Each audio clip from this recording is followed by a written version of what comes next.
This is a crazy story. It's a story about how I accidentally created a social media video because I was pissed off.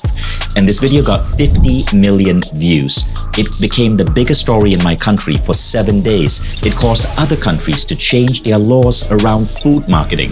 And it got me in trouble with the big company Nestle. The funny thing is, 3 months before this video popped, I was not really on social media. I felt underconfident. I felt too old. I remember June 2018. I was interviewing Jay Shetty. And if you watch this interview, you'll see how classy and amazing Jay Shetty is. Look at me. I'm not dressed well. I've no style. I've no experience in front of the camera. I was just there trying to learn. Jay, however, was the #1 social media personality in the world. Of the 20 biggest Facebook fan pages, 19 were companies. Jay was the only human being, not a company, with one of the top 20 Facebook pages in the world. Now, following this interview, I pleaded with Jay for some advice. I said, Jay, listen, how can I use social media? I'm in my 40s, I'm too old, I don't have your charisma, I don't have your great hair or your amazing voice. What do I do? Is this gonna work for me? And Jay explained to me in his polite monk-like way that all of my excuses were nothing more than BS. He encouraged me to try, which I did. A few months later, my video on Nestle went viral.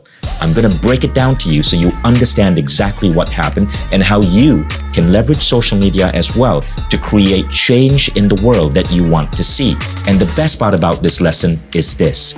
You don't have to start with any experience. This is a trainable skill.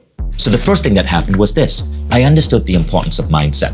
As Jay explained to me, a lot of my excuses were internal self-doubts. When it comes to social media, you do not have to worry about your skin color or your accent or even if English is your second language. In fact, tiny little flaws like that actually allow an audience to relate to you better. In my case, I decided to produce videos around food because I was really frustrated at false food marketing in my country.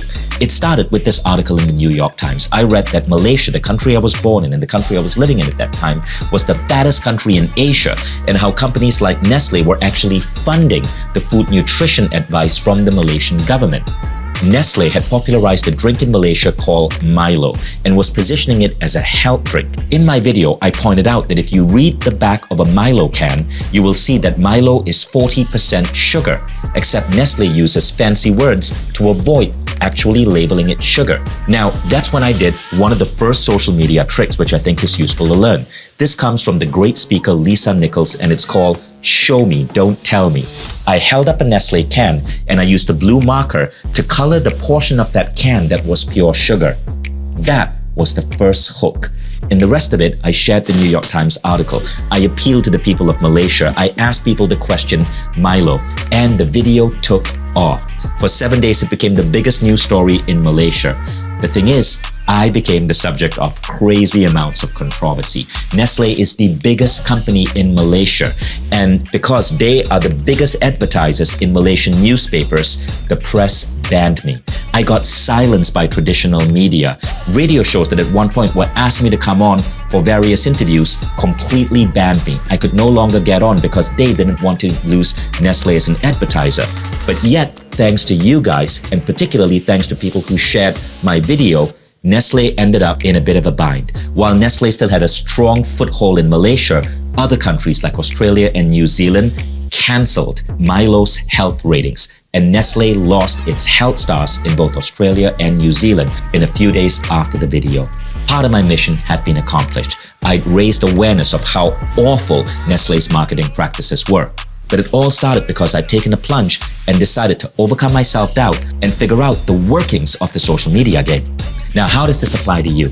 Well, if you're a CEO, if you're a C-level executive, if you're a founder, if you're an activist, know that being able to tell your story for the cause you support, for the product you support, for the services you offer is essential.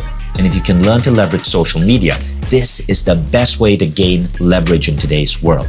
So Mindvalley is putting together a social media summit over 3 days. It's completely free. And we're bringing in many of the greatest speakers in the field of social media. People who don't just have a great social media presence, but who can break down the rules of the game. Speakers like Brendan Kane, who were famous for getting 1 million fans in 30 days by understanding the algorithms of Facebook. Speakers like John Lee, who's one of the top social media coaches in the world.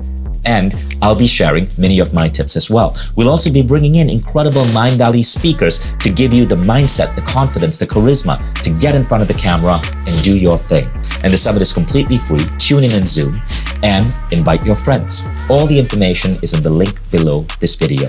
Let's use social media for good causes, to promote great products, to get great ideas out to the world, to help sway companies and governments towards causes that truly matter. Join us in this summit.